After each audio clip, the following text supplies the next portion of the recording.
వెంకటేశాయ 2026 ఆంగ్ల సంవత్సరానికి మరియు శ్రీ పరాభవనామ సంవత్సరానికి ఉగాది శుభాకాంక్షలతో ఆంగ్ల సంవత్సరాది శుభాకాంక్షలతో సంవత్సర ఫలితాన్ని విశ్లేషించే ప్రయత్నము ప్రారంభం చేస్తా ఉన్నాను. ముఖ్యంగా ఈ సంవత్సరము పేరు పరాభవనామ సంవత్సరము. పరాభవము అంటే దాని అర్థం ఏమిటి అంటే, శాస్త్రము కానీ పండితులు కానీ వివిధ రంగాలలో మనకు తెలిసినటువంటి అర్థం ఏమిటంటే, గత చరిత్ర చూసుకుంటే భయంకరమైన అవమానముతో కూడిన ఓటమి అని శాస్త్ర ప్రామాణికము. దాని పేరు పరాభవనామ సంవత్సరము. సో మరి ఎవరెవరికి పరాభవము జరగబోతా ఉంది, ఎవరెవరికి అనుకూలంగా ఉండబోతుంది అనేటువంటి విశేషాలను తెలుసుకునే ప్రయత్నం చేద్దాం. సో ఈ సంవత్సరానికి రాజు గురువు, అలాగే ఈ సంవత్సరానికి అధిపతి అంటే ఇక్కడ రాజు కాదు, గుర్తుంచుకోండి. కమాండింగ్, ఎవరు కమాండ్ చేస్తూ ఉన్నారు అంటే కేతువు కమాండ్ చేస్తూ ఉన్నాడు. సో ఒకవైపు గురువు రాజుగా, ఒకవైపు కమాండర్ కేతువుగా 2026 సంవత్సరము పరాభవనామ సంవత్సరాన్ని మనము చూడబోతా ఉన్నాము. మరి ఈ సంవత్సరము ఎలాంటి పరిస్థితులు ఉండబోతా ఉన్నాయి అనేటువంటిది తెలుసుకునే ముందు, ఈ సంవత్సరములో గతములో 200 సంవత్సరాలలో జరగనటువంటి కొన్ని గ్రహాల సంయోగము, కొన్ని విచిత్రమైనటువంటి పరిస్థితులను ఈ సంవత్సరం మనం ఎదుర్కోబోతా ఉన్నాము. వాటి గురించి తెలుసుకునే ప్రయత్నం చేద్దాం. ముందుగా ఈ సంవత్సరము ఏప్రిల్ 10వ తేదీ నుండి జూలై వరకు కాల సర్ప యోగము ఉన్నది ఈ సంవత్సరము. ఇది ఫస్ట్ ప్రయారిటీ ఈ సంవత్సరము. రెండవది నవంబర్ నుండి డిసెంబర్ 31 వరకు సింహరాశిలో కుజస్తంభన యోగం ఏర్పడతా ఉన్నది. ఇది రెండవది. ఇంకా నెక్స్ట్ తీసుకుంటే సెప్టెంబర్ 19వ తేదీ నుండి అక్టోబర్ 31వ తేదీ వరకు కర్కాటక రాశిలో కుజ ప్లస్ గురువు కలయిక అనేటువంటిది కనిపిస్తూ ఉన్నది. సో అలాగే అన్నిటికంటే ముఖ్యము, ప్రతి సంవత్సరము మాత్రమే మారేటువంటి గురువు అతిచారములోకి వచ్చి 3 రాసుల మీద తన ప్రభావాన్ని చూపుతూ 3 రాసులలో ఉంటా ఉన్నాడు: మిథునం, కర్కాటకం, సింహం. సో ఇది మనం చూసుకున్నట్లయితే చాలా అరుదుగా, కొన్ని వందల సంవత్సరాలలో అరుదుగా సంభవించేటువంటి ఒక గ్రహాల యొక్క విచిత్రమైనటువంటి నడవడిక అని చెప్పవచ్చును. సో ఇప్పుడు నేను చెప్పినటువంటి అన్నీ కూడా ఈ సంవత్సరాన్ని ప్రభావితం చేయబోతా ఉన్నాయి. మరి ఏ విధంగా చేయబోతా ఉన్నాయి? సో ఈ గురువు అతిచారం ఏం చేస్తూ ఉంది, ఇప్పుడు నేను చెప్పినటువంటి కాలసర్ప యోగం ఏం చేస్తూ ఉంది, అలాగే గురువు కుజుడు కలయిక ఎలాంటి ఫలితాలకు దారితీయబోతా ఉంది. సో ఇవన్నీ కూడా మనం ఒకసారి గమనించినట్లయితే ఈ సంవత్సరానికి సంబంధించిన గ్రహచారము, గ్రహాల కాంబినేషను సంచలనాలకు మారుపేరుగా ఉండేటువంటి అవకాశం ఉంది. ఈ సంవత్సరం ముఖ్యంగా ప్రజలలో ఆందోళన చాలా అధికంగా ఉండబోతా ఉంది. This is first. ఎందుకంటే గురువు కమాండ్ చేసేది గట్టిని. గట్ అంటే మొత్తం గొంతు నుండి బొడ్డు వరకు వచ్చేటువంటి ఏదైతే ఇది ఉందో దీన్ని గట్ అంటాం మనం. సో దీన్ని కమాండ్ చేసేది గురువు. It is called anxiety disorder. So ఎవరికైతే ఎక్కువగా మానసికమైనటువంటి రిలీజ్లు ఉంటాయో, ఎక్కువగా వైబ్రేట్ అవుతాయో, వాళ్ళు యాంగ్జైటీ డిజార్డర్కు లోనవుతారు. మామూలుగా అయితే వేరే దేశాలలో ప్రతి చిన్న విషయానికి సైకియాట్రిక్ దగ్గరికి వెళ్తారు. బట్ మన దగ్గర దీన్ని యాంగ్జైటీ డిజార్డర్ అంటాం. It is caused neuro problem, నరాల సంబంధిత ప్రాబ్లం వల్ల, ఎక్కువగా ఆలోచించడం వల్ల వచ్చేటువంటిది. అలాగే ఈ సంవత్సరము స్లీప్ యాప్నియా ప్రాబ్లం ఎక్కువగా ఉండబోతా ఉంది జనాల్లో. అంటే నిద్ర లేమి అనేటువంటిది చాలా తీవ్రంగా ఉండబోతా ఉంది. అలాగే ఈ సంవత్సరము వివాహేతర సంబంధాలు చాలా ఎక్కువగా ఉంటాయి ఈ సంవత్సరం, గుర్తుంచుకోవాల్సింది. సో అలాగే ఈ సంవత్సరము ఆడపిల్లలకు ఆదాయం చాలా ఎక్కువగా ఉంటుంది. ఆదాయం ఎలా వస్తుంది అనేది పక్కన పెడితే ఆ క్వశ్చన్ మనం అడగకుండా మాట్లాడకుండా ఉండి ఓన్లీ అమ్మాయిల విషయాన్ని తీసుకుంటే ఆదాయం అనేది చాలా ఎక్కువగా ఉంటుంది. అలాగే ఈ సంవత్సరము ఇప్పుడు నేను చెప్పినట్లుగా ముఖ్యంగా ఆడవారి చేతిలో మరణించే మగవారి సంఖ్య ఈ సంవత్సరం ఎక్కువగా ఉంటుంది. గత సంవత్సరం నేను చెబితే చాలామంది నవ్వినారు. ఆడవారు కూడా క్రైమ్ రేట్లో మగవాళ్లను మించిపోతారు అని చెప్పిన దానికి చాలామంది చాలా విధాలుగా కామెంట్ చేసినారు. ఈ సంవత్సరం దాని తీవ్రత 100% పెరుగుతుంది. అంటే ఆడవారి చేతిలో మరణించే మగవారి సంఖ్య విపరీతంగా ఉంటుంది. అలాగే ముఖ్యంగా మానవ సంబంధాలు పూర్తిగా డబ్బు చుట్టూ తిరిగేటువంటిది ఈ సంవత్సరం ఉంటుంది.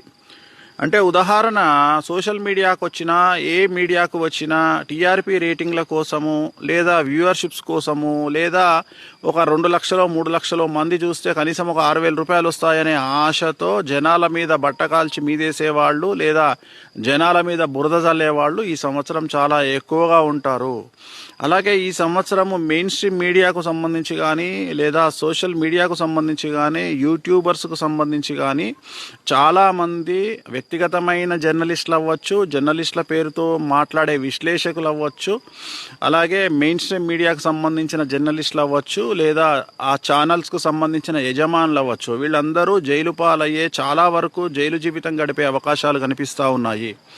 సో ఒక మానిటరింగ్ వ్యవస్థ అనేటువంటిది వీటి మీద కేంద్ర ప్రభుత్వం తీసుకొచ్చేటువంటి అవకాశం ఈ సంవత్సరం గోచరిస్తూ ఉంది. కాబట్టి ఎలా పడితే అలా మాట్లాడకుండా ఉంటే మంచిది. అలాగే ఈ సంవత్సరము గురువు విచిత్రంగా బిహేవ్ చేస్తూ ఉన్నాడు, అతిచారంలోకి వెళ్తూ ఉన్నాడు.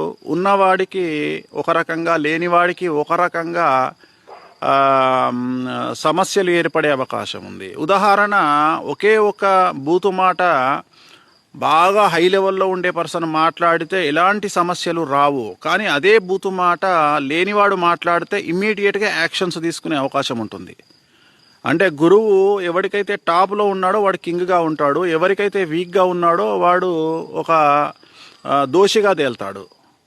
అంటే ఒకే మాట, ఉదాహరణ, ఒక దేవుణ్ణి 2 మనుషులు తిట్టారనుకుందాం. ఒక వ్యక్తి బాగా డబ్బు ఉన్నాడు, పలుకుబడి ఉన్నాడు అనుకుందాం, ఒక వ్యక్తి అడుక్కునేవాడో లేదా ఒక సామాన్యమైన మనిషి అనుకుందాం. ఆ గొప్ప వ్యక్తి దగ్గరికి ఎవరు ఊరు, కానీ ఈ సామాన్యమైన మనిషి మీద మాత్రం అందరూ దాడి చేసే ప్రయత్నం చేస్తారు. చాలా విచిత్రమైనటువంటి రిజల్ట్స్ను మనము 2026లో చూడబోతా ఉన్నాం. అలాగే ఈ సంవత్సరము మనము గురువు వల్ల బ్రతికేటువంటి వారు, అంటే పిఆర్, ఎవరికైతే పబ్లిక్ రిలేషన్తో అలాగే వశీకరణంతో సంబంధం ఉంటుందో, అంటే ఉదాహరణ సెలబ్రిటీస్ అవ్వచ్చు, సినిమా ఇండస్ట్రీ వాళ్ళు అవ్వచ్చు, రాజకీయ నాయకులు అవ్వచ్చు, ఎంటర్ప్రెన్యూర్ అవ్వచ్చు, వ్యాపార సంబంధాలు నిర్వహించే వాళ్ళు అవ్వచ్చు, ఫ్యాక్టరీ ఓనర్స్ అవ్వచ్చు, వీళ్ళందరికీ ఈ సంవత్సరం సమస్యలు ఉండబోతూ ఉన్నాయి. ఈ సంవత్సరము చాలా వరకు 100కు 90% మంది ఏదో ఒక రకమైన సమస్యను ఎదుర్కోబోతూ ఉన్నారు. ఉదాహరణ, వ్యాపారం చేసే వాళ్లకు ఇన్కమ్ ట్యాక్స్ కానీ, సేల్స్ ట్యాక్స్ కానీ, కమర్షియల్ ట్యాక్స్ కానీ, లేదా ఇన్కమ్ ట్యాక్స్ కానీ, ఇలాంటి సమస్యలు. అలాగే ఎక్కువ పెద్ద పెద్ద ప్లేసుల్లో పనిచేసే వాళ్లకు, అంటే ఉదాహరణ ఇప్పుడు ఎగ్జాంపుల్ గవర్నమెంట్ బ్యూరోక్రాట్స్ కానీ, ఇలాంటి వాళ్లకు సిబిఐ సమస్యలు కానీ, అలాగే డబ్బుతో సంబంధించిన వ్యవహారం నడిపే వారందరికీ కూడా ఈ సంవత్సరము ఈడీ సమస్యలు కానీ, ఏదో ఒక రకమైన ట్యాక్స్ సమస్యలు కానీ మిమ్మల్ని బాధించేటువంటి అవకాశం ఉంది. అలాగే మీ ఇంట్లో ఏదో ఒక సమస్య జరిగి, అంటే డబ్బు ఎక్కడుంటే సమస్య అక్కడ ఉంటుంది ఈ సంవత్సరం. అది సింపుల్గా ఒక లైన్లో చెప్పాలంటే, అంటే బాగా డబ్బులు సంపాదించి పెద్ద పెద్ద కార్లలో తిరిగే వాళ్ళు ఆ కార్లను కోల్పోవాల్సిన పరిస్థితి వస్తుంది. It is related to some రాశి. అంటే ఎవరికి పడితే వాళ్ళకి జరుగుతుంది, అందరికీ జరగదు. ఉదాహరణ, ఒక తులారాశి, ఒక మీన రాశి, ఒక మేష రాశి, ఒక కర్కాటక రాశి, ఒక సింహరాశి, ఒక తులారాశి. సో ఇలాంటి వాళ్లకు, ఎవరైతే డబ్బుతో ఉంటారో వాళ్లకు ఈ సమస్యలు ఏర్పడే అవకాశం కనిపిస్తూ ఉంది. సో వాళ్ళు జాగ్రత్తగా ఉండాల్సినటువంటి అవసరం ఉంటుంది. అలాగే ఈ సంవత్సరం ముఖ్యంగా కేతువు కమాండ్ చేస్తూ ఉన్నాడు కాబట్టి, రాజు కాదు, కేతువు కమాండ్ చేస్తూ ఉన్నాడు కాబట్టి లోయ ప్రాంతాలలో సమస్యలు అధికంగా ఉండే అవకాశం ఉంది. ఫస్ట్ గుర్తుంచుకోండి, ఎక్కడ లోయలు కానీ ఎత్తైన ప్రదేశాలు కానీ, ఈ రెండు ఒక దగ్గర ఉంటాయి జనరల్గా. ఉదాహరణ కాశ్మీర్ తీసుకున్నా, లేదా సుందరమైనటువంటి ప్రదేశాలు తీసుకున్నా, అటు స్విట్జర్లాండ్ కానీ, సో మీరు పెద్ద పెద్ద ప్రదేశాలు భారతదేశంలో అయితే కాశ్మీర్ తీసుకున్నా, సో ఎక్కడైతే లోయలు ఉంటాయో, ఎక్కడైతే నదీ పరివాహక ప్రాంతాలు ఉంటాయో ఆ ప్రాంతాలలో, లేదా పెద్ద పెద్ద కొండ ప్రదేశాల్లో కానీ ఈ సంవత్సరం టూరిస్టులకు సంబంధించినటువంటి పెను సంచలనాలు ఉండడము, అనుకోకుండా కొన్ని సమస్యలు రావడము, లేదా అక్కడ తీవ్రవాద చర్యలు ఉండడము, దానివల్ల చాలామంది జన నష్టం, ఆస్తి నష్టం ఉండేటువంటి అవకాశాలు కనిపిస్తూ ఉన్నాయి. అదేవిధంగా ఈ సంవత్సరం ఉత్తర భారతదేశానికి సంబంధించిన కొన్ని దేవాలయాలలో తొక్కిసలాట కానీ, ఏదైనా ఒక సంఘటన జరిగి జననష్టం జరిగేటువంటి అవకాశాలు కనిపిస్తూ ఉన్నాయి. అలాగే తెలుగు రాష్ట్రాలకు సంబంధించి దేవాదాయ శాఖలో పెను సంచలనాలు, పెను మార్పులు ఈ సంవత్సరం కనిపిస్తూ ఉన్నాయి. దేవాదాయ శాఖ ప్రక్షాళన వైపు వెళ్ళడము లేదా సంచలనమైన నిర్ణయాలు ప్రభుత్వం తీసుకోవచ్చు. ఇలాంటి సంఘటనలు ఈ సంవత్సరం తెలుగు రాష్ట్రాల్లో జరిగేటువంటి అవకాశం కనిపిస్తూ ఉంది. అలాగే ఈ సంవత్సరము అగ్ని ప్రమాదాలు, పడవ ప్రమాదాలు, విమాన ప్రమాదాలు తక్కువగా ఉంటాయి. ఒకటి రెండు ఉండొచ్చు, ఉండకపోవచ్చు. బట్ ఎక్కువగా ఉండేవి అగ్ని ప్రమాదాలు, అది కూడా అగ్ని పర్వతాలు బద్దలవ్వడము, తర్వాత అగ్ని ప్రమాదాలు, బస్సు ప్రమాదాలు ఈ సంవత్సరము ఎక్కువగా ఉండబోతా ఉన్నాయి. 2025తో కంపేర్ చేస్తే ఇంకా తీవ్రంగా బస్సు ప్రమాదాలు జరిగే అవకాశం కనిపిస్తూ ఉంది. అది అగ్ని ప్రమాదాలు అవ్వచ్చు లేదా వాహన ప్రమాదాలు అవ్వచ్చు. సో చాలా జాగ్రత్తగా ఉండాల్సినటువంటి పరిస్థితి గోచరిస్తూ ఉంది. సో దీని మీద ఆర్టీఏ కానీ రవాణా శాఖ కానీ తగు జాగ్రత్తలు తీసుకోవడం వల్ల చాలామంది ప్రాణాలు కాపాడిన వాళ్ళుగా ఉంటారు. అలాగే ఈ సంవత్సరము ఎన్నికలు జరిగేటువంటి రాష్ట్రాలలో ఏదైతే అధికారంలో ఉన్న పార్టీలు ఉన్నాయో అవి ఓడిపోయే అవకాశం ఉంది. సో అపోజిషన్ గెలిచే అవకాశం ఉంది, అధికార పార్టీలు ఓడిపోయే అవకాశం, ఓటమి పాలయ్యేటువంటి అవకాశం ఉంది. అలాగే ఆగ్నేయ తూర్పు దేశాలలో భూకంప ప్రమాదాలు ఉంటాయి ఈ సంవత్సరము. ఆగ్నేయ తూర్పు దేశాలు రిపీట్ చేస్తూ ఉన్నా రిక్టర్ స్కేల్ మీద 6.5 దాటేటువంటి అవకాశం కనిపిస్తూ ఉంది.